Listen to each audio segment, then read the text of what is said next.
say piano is too loud all the time, since he's a pianist and I play the cello. And these poor string players, they're playing as loudly as possible. And you have to be careful not to cover them up. No, I'm not really going to say that to you. That was the joke. However, there are some places where you have to be a little bit careful. And we can address a few of those. To me, that's not the most serious topic, but it is something that we want to bring up and discuss.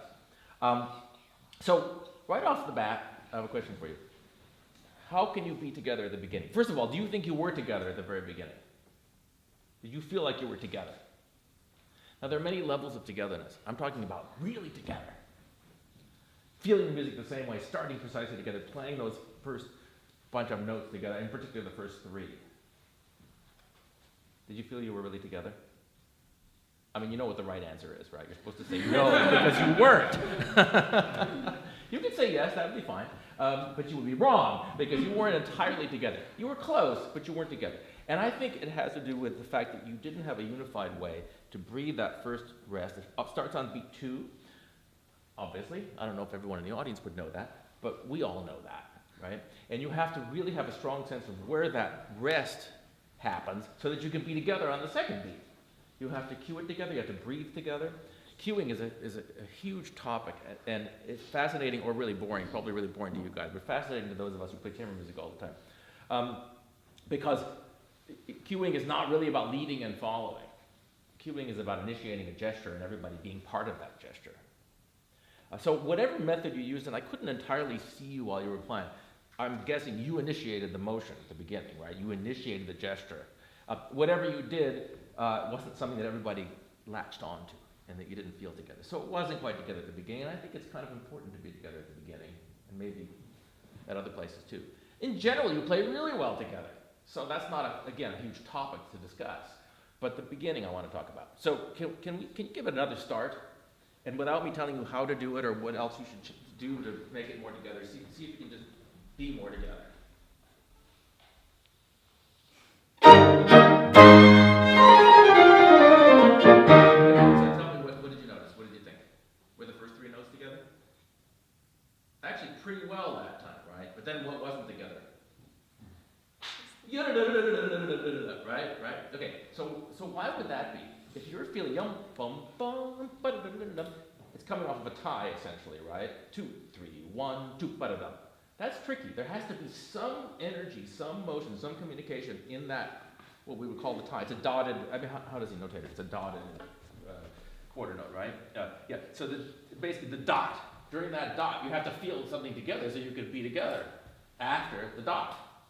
Try it one more time. But you were far better together on the first three notes.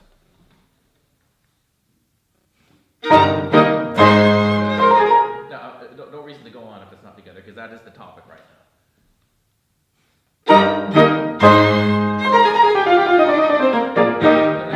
So then what happened that time? It was pretty well together.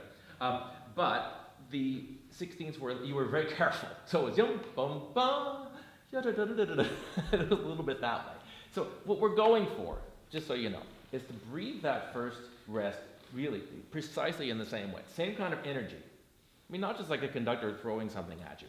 I mean, feeling it together, breathing it together, and having it be kind of the strongest beat. Yum, bum, bum, bum, bum, bum. Let's do that without playing. Let's do it with our voices and our gestures. All of us together just go, yum, bum, bum. Can you do that? I won't even do it with you. You guys do it by yourselves first. I'll join you if you were really bad at it. Just do it. Don't be shy. We're all friends here. Nobody's judging you except for me and maybe Jeff and maybe Susan. Okay, go ahead. Yeah, try it. Do we all start on the down? You have exactly the same thing. You're going to do exactly the same thing. I'll show you one more time.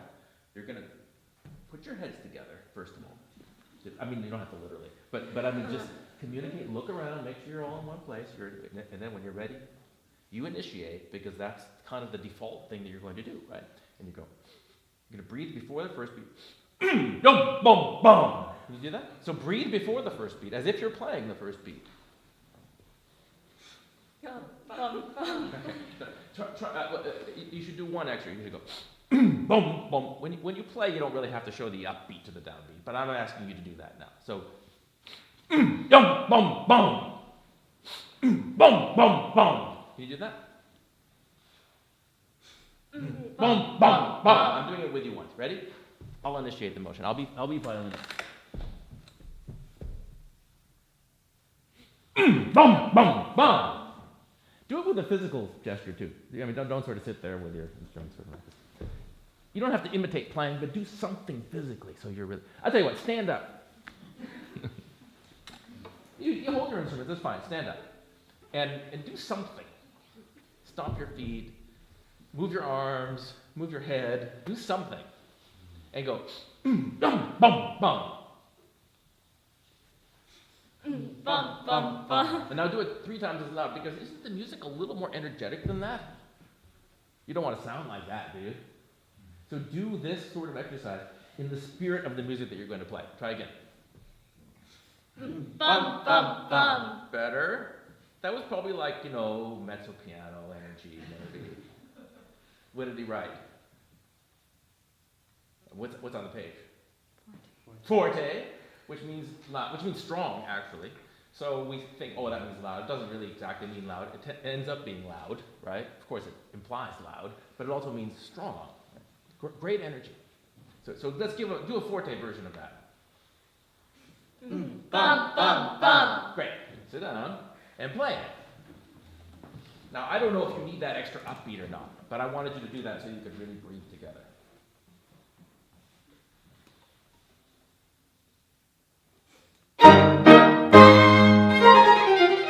Okay, no, the first 3 notes were good. Do it one more time.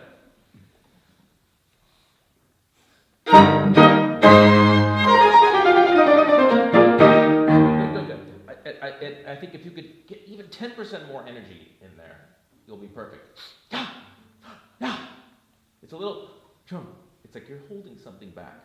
I mean, you might not be playing your maximum volume. I respect that. I agree with that. But you should in context, it feels different, obviously. You play the third movement. Do you play the rest of the piece as well?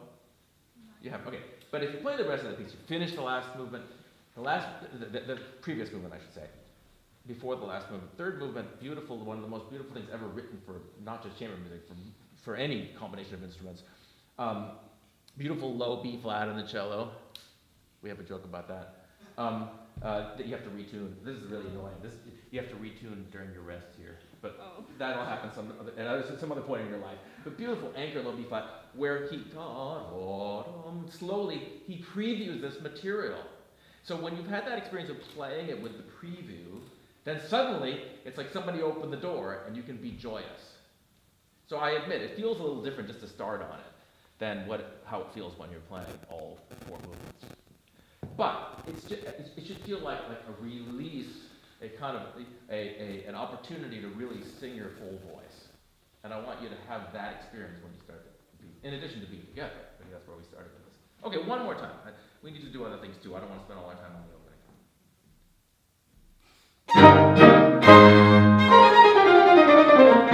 Okay, one more time, still not quite together.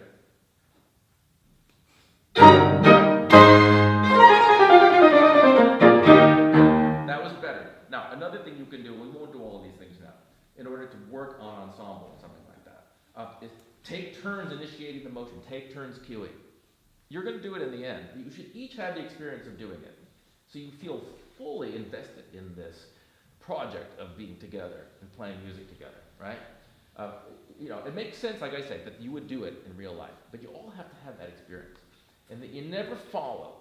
When you give that initial motion, and I would have said this earlier, except it's not consistently happening. What tends to happen is the person who initiates the motion comes in early. And the reason for that is you know exactly where the downbeat, or in this case, second beat, you know where the note's going to speak. They're trying to be part of it. They're digesting that and trying to be with you in a very short amount of time. It's a fraction of a second, right? And so in the context of that happening, you can play exactly with your cue. They're going to be late because they're taking that time to digest what you're sending them. So the person who initiates the motion often has to wait about two milliseconds before actually playing, because otherwise you sound early. So that's, if you all have the experience of doing it, then I think you will pick up on that. Then one last thing to say about this opening. Dum, bum, bum, and then dum, bum, bum, ta-da-da-da-da-da-da-da-da-da-dum, bum, bum, bum. So it's in two parts, maybe three parts. There's a dum-pum-pum, and then bum-bum-bum could be the third part, if you want to call it a third part. But what's happening a little bit is it's getting kind of mushed together. So yum-bum-bum, bum-bum-bum. And I think you have to be more distinct in those 16th notes, more energetic and more clear in the 16th notes. All right, we have to go on, but that's my reaction to the opening. And then when you pass, the very next thing that happens is you pass this fugal thing around, right? And what we're looking for, this was the first time I thought balance was a little tricky, because naturally the piano sounds louder than the strings. I think each of these statements of this material needs to sound pretty much the same in terms of volume. You can't really tell when you're sitting back there probably. And I think you're listening well. I think it's just a practical matter. So just know that yours is going to be brighter and bigger than the string version. Unfortunately, in the viola part, yours had a few little intonation glitches. Did you notice that? I want you to raise your intonation bar because you play really, really well, and make sure that you're really catching all of those notes perfectly in tune. Right? Okay. And that'll come up maybe a couple of other times in the piece, not just you, but your intonation is terrible. Are you ever going to learn to play in tune? Well, it's interesting because you're playing with piano, and it's a fixed thing, right? You can't really negotiate with your pianist for intonation. You don't have to play exactly equal temperament all the time, but you want to be kind of in that world as close as possible. And Jeff, don't let me hog the. You come up and just toss in whatever you want to toss in, or even totally change the subject. But back just to follow up on the balance thing, I think be careful of that. It's not even that you were covering anybody up. It's just that was the thing where we wanted to hear the same basic level of sound going around the instrument. And the first maybe true balance issue is the beautiful cello solo. It's in the worst possible register on the instrument. And you have to be careful in places like that, I think, where you have these groups of 16. The way the sound accumulates is such that the cello gets not inaudible, but is not, in my opinion, heard as the featured melodic line. And that is, of course, obviously the melody. Right? I wanted to just build on what Chris was talking about, because I agree with everything he said. And I think that if there were any balance issues, it's a symptom of a larger problem that maybe has already been addressed.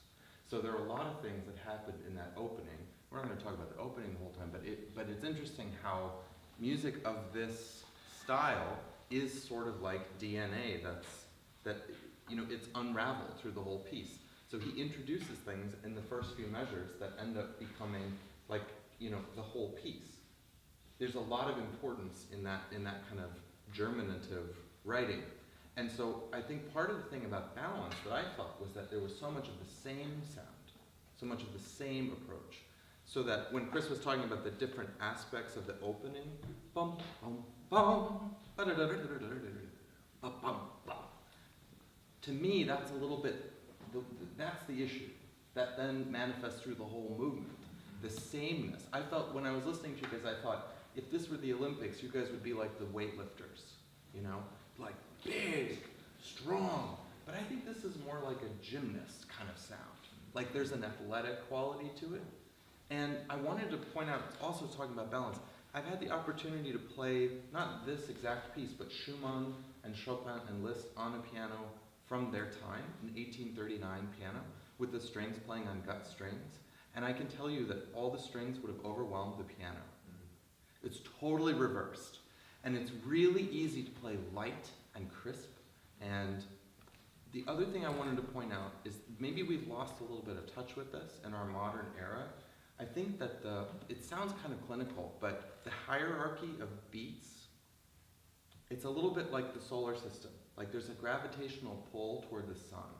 And if you had to say what's the sun in terms of the measure, what would it be in terms of the beats? What would be the thing that everything revolves around? One, the downbeat. Exactly. And so when Chris was having you make that gesture on one, because there's a rest, that's so important. Because then what is the next downbeat? And how is it marked? What's the first real downbeat in the piece? No, just where is it? It's not a trick question, I promise. Second beat. Yeah, it's a second measure, right? Bum, bum, bum, and there's an accent on it. So it's almost like he's saying, here's the first point where you can kind of plant a flag, say, downbeat, right? Which maybe means that the pickups to that downbeat are not the same. So I just wanted to point out to you guys this quality of sameness and see what you would do with it through the rest of our coaching. Maybe for now, think of the downbeats as being like they're going to pull you guys toward it so that you don't play bum, bum, bum. I hear 3 accents, and the first one could be a downbeat instead of bum, bum, bum, bum, bum, bum. 2 other things to say about that. One is that harmonically, the chord on the, you guys all know music theory, right? Definitely Everyone silence. needs to study music theory and understand it well, because it informs us as performers. It's so important. What is the play that maybe just on the piano? What is the chord on the downbeat of the second measure? What is that chord? A flat major. What is A flat to E flat? 4. Subdominant. Does subdominant have more or less tension than tonic, do you think? More. Correct. Yum, bum, hum. Right? So in addition to, Jeff is kind of saying that, go to the downbeat. But he also puts a subdominant chord there. What else does he do that's interesting compared to the first 2 notes? What are the note values? Longer. It's 3 times longer. Whoa, that's a big deal. And then the other thing I wanted to say regarding the 1, and the reason I stress that so much, is that very often in this music you would see, look at the last measure of the whole piece, it's a dotted half note, right? And look at the first measure, it's a full bar. Now, sometimes you would see a piece such as this where the first measure would actually start on 2, 2, 3, 1, without a downbeat at all, with no downbeat. And the last measure would be a quarter note. Or maybe he would make it a dotted, he'd make it a dotted half and tie to a quarter. Or he'd put a quarter with a fermata on it. Because it has to equalize. Whatever happens in the first bar is too short, then the last bar has to make up for it to make a single bar. It has to add up to whole bars is what I'm trying to say. But the fact of the matter is he wrote the rest on the downbeat. He could easily have written it differently. All the more importance given then to that downbeat, even though it's a rest. So don't be fooled by rests. Rests are sometimes the places where we have our greatest amount of energy. So anyhow, I think that ties into Absolutely. what Yeah, you and were I saying think you guys about can just apply this as a default setting to the movement and see there may be places where it doesn't hold, and then we can try something else. Would you guys mind starting from? We'll just start from the beginning once more, and then we'll go through. I promise we'll let you play more now. But that's a lot of information. See if you can just apply that to everything that you're going to play now. That gravitational pull of a downbeat. I know you promised to let you play more, but I know you can do better than that because you did it better than that many times before. I just feel like there's a tentative sense to how you're going to come in the second. I feel like you doubt yourselves. Is that possible? Are you not 100% say yes, because that's not going to be the case, right? If you say no, we totally are confident, I would be a little worried, because if you were that confident, you'd probably be better together. So the point is, you have to be. That's why I had you stand up and do the stuff. Don't be embarrassed by that kind of thing. Now, I don't know if you've ever seen my quartet. We're movers in my quartet, especially my first violinist. But I move around a lot too, except I can't ever stand up or, the first violinist, he can sit there and he can do this stuff where he slithers around in his chair, and he loves to do that. It's harder with cello, so I don't do as much. But I really believe in physical motion. You don't have to do that much stuff. You don't have to move that much. It's not essential to the music that you do that. I'm not suggesting that you have to do that. But when you're trying to identify with the intensity and rhythm of the music, it is very useful, at least in rehearsal, at least in a master class when you want to embarrass yourself in front of your parents. It's really, really helpful to engage on that level, to let the physicality come into it. So don't be tentative in any way. Don't be afraid. Be confident. And be confident that first beat, even though it's a rest, is really, really important. Okay, I promise I won't stop you this time.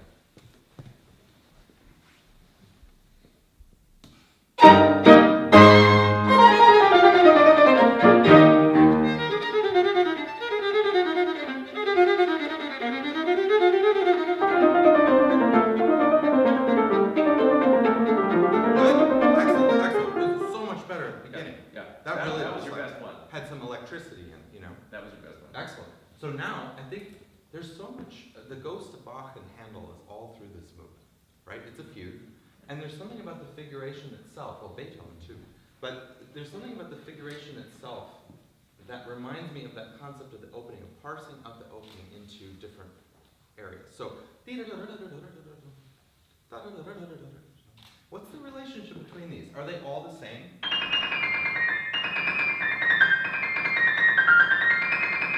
That's a little bit what it sounds like right now, kind of just straight. I wonder what would happen if there were little tiny terraces, not a big deal, but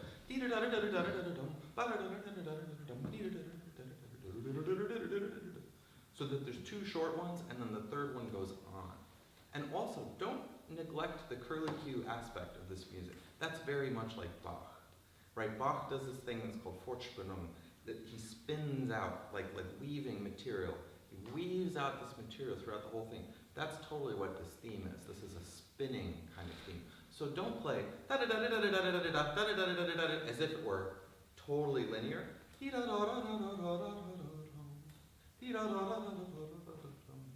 Sculpt it a little bit, even though it's very fiery. Let's do it at that tempo once. Yeah. Could we just start from the viola, the subject and the viola? Do a slow one and really think about that. I mean, don't scrub, just play, I would say practically legato ones, just to really feel the melodic aspect of it. Can you do that?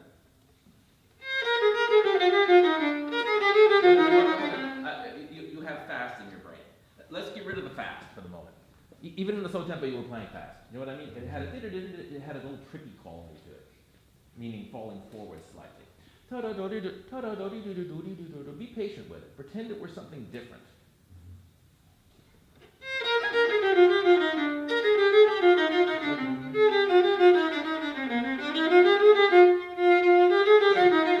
Just do that one more time. That's like 90% there. Could you pretend this is your solo, Bob?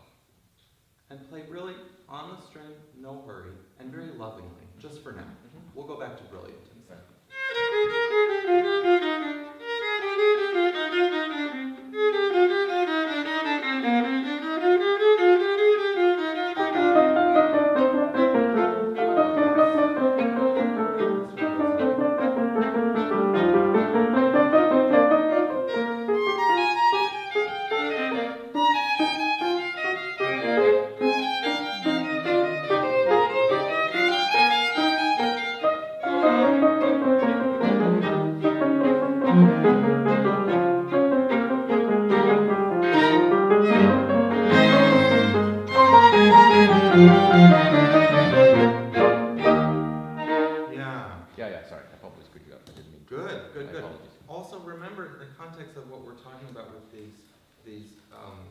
Relative importance of the beats, that sometimes you'll have notes rising from a downbeat, which doesn't necessarily mean that they always get louder, right? We're taught when something goes up, we get louder, when it goes down, we get softer, and a lot of the time that's good advice. But sometimes there's rather than it feels a little gritted teeth. One of the reasons for that is harmony. I go back to harmony all the time. So. And the other interesting thing, by the way, speaking of the rhythm, the stopping places are on which beat? Which beat of the measure are the stopping places? Meaning the eighth notes. Second. So that's already, like he's established this downbeat thing that you're talking about. And then there's something kind of questioning and unexpected about the second beat being the place where you stop. So don't cheat that, even when you're playing in tempo. I feel like you go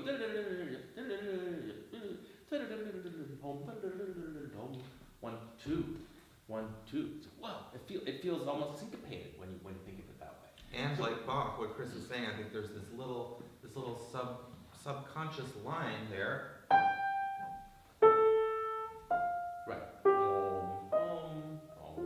Right. Exactly. So you want to just keep track of that in your ear. Always have enough time to hear that. Good. In fact, you should play it. I don't know if we can make this work. Can you play it once? Where you like totally exaggerate the eighth note. I don't mean play it lots louder, but just sit on it for like an extra half a value of the note. It's an eighth, so. Really make it the end of something, right? It's sort of. You know, like when you practice 16th note passages within rhythms to sort of compensate for an unevenness. That's kind of what I'm doing. I'm asking you to emphasize the eighth to compensate for the fact that you tend to cheat it. So give it something extra. Can you just try that once? Maybe still slowly. So you can really feel that second beat. Can you try that? Second beat.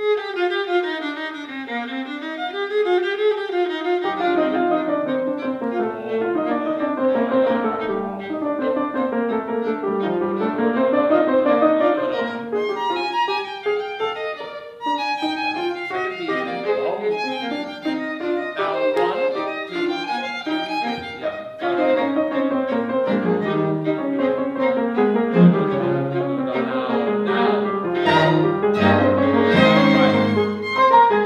Right. So then when it goes back to 1, it's a big deal, right? Yeah. You know, Good. but that's, you have to feel some of that when you're playing, even in tempo. Which also means be really careful technically. If you have to do a big retake each time, that's probably the main reason that you're cheating that note. It's technical. But you don't really need to do a big retake, do you? Say no. You don't need to do a big retake. That's the right answer. No. Sculpt it a little bit. Teeny retake, but not a big. I mean, if you could go back and forth, it would be better. But I'm not sure that's practical. I mean, it would be better because you wouldn't have to do the technical thing that is getting in your way. Yeah? We should make it fast, maybe? Yeah, let's try it once, up to tempo from the same place. Same qualities though. Always have time. You always have time to finish a phrase.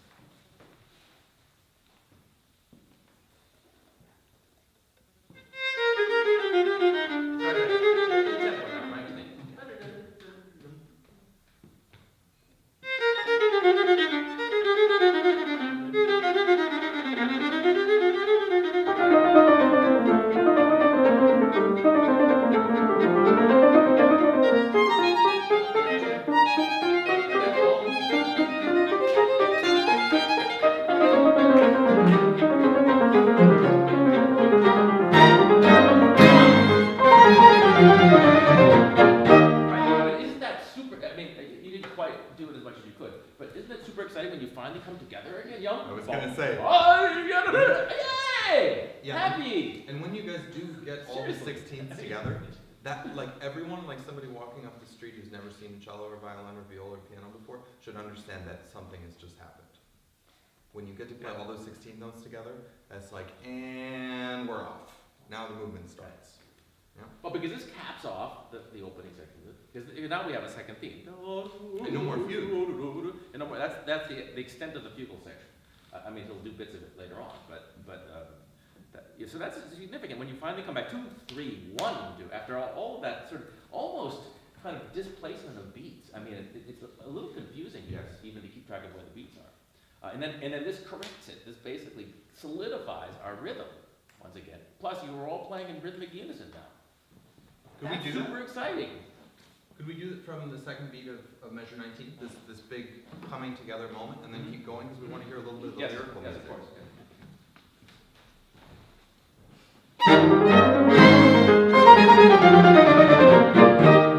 Yeah, that's pretty dissatisfying. Could you arrive on that final cadence and really feel joyful? Like this is like that could be the end of the piece, and then we're going to start something completely different. But it's like with acting, you're only supposed to know what you know at that moment. So you have to know the end of the play, but you can't actually know, your character can't know it when you're on stage, right? You have to discover it in the plot. Right now you guys know that there's a section coming up, so you're like, cadence, whatever, But it should be like a big deal, And the 16ths, I mean, this is great energy. I mean, 4 people playing, and you're playing in octaves. So 5 people, right? You have octaves, right?